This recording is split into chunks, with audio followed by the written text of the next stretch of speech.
the folks at Stanford also did a lot of work into thinking about design thinking in 5 different phases. So in an empathy phase, a definition phase, an ideation phase, a prototyping phase, and a testing phase.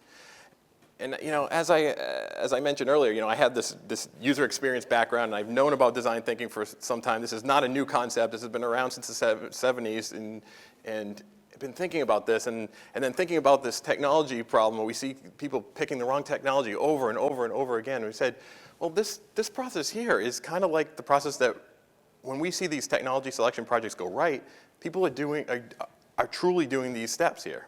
And so what we said is, let's take this process and map it to a traditional winnowing down process that everyone should go to when evaluating who is the right software vendor partner for us. Okay? So ultimately, what we're talking about here is finding a way to get to the right market, get from a long list of options to the right short list, find a way to really test those shortlisted vendors in a series of really more intimate steps until you're very sure that you have the right partner going forward. Okay, well, let's talk about that. Let's break it down. So, empathy. So the first step here, and I'm going to go back to that example of that happiness set of binders. I don't want you to start any technology selection project by going out and canvassing your organization and trying to document every single requirement. There will be time for that. We're not designing the system in day one, okay? And it's really tempting to go down that route. However, what I want you to do instead is to create some narrative scenarios that encompass the entire experience of what it is you're trying to create, okay? Don't focus on the laundry list of features. Think about the entire experience. And we always say there's a bit of art and science here because you want to be descriptive without being overly prescriptive as to how the solution should be.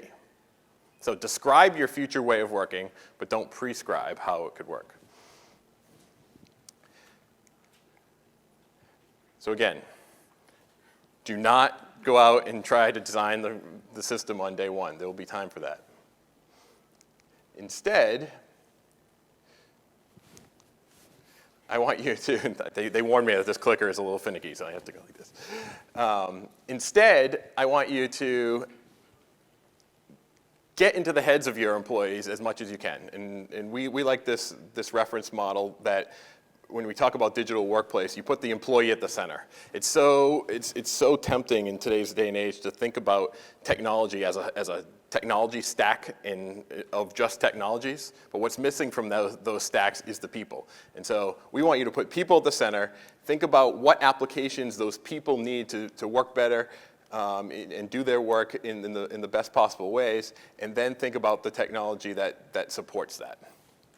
If you do that, start with the people, you'll start to be able to think about, okay, what do these people need at every step of the way to accomplish what they're trying to do? So when you get out of the mindset of requirements gathering and functional requirements gathering and start to say, how can we describe a future way of working, what you end up with is a narrative scenario.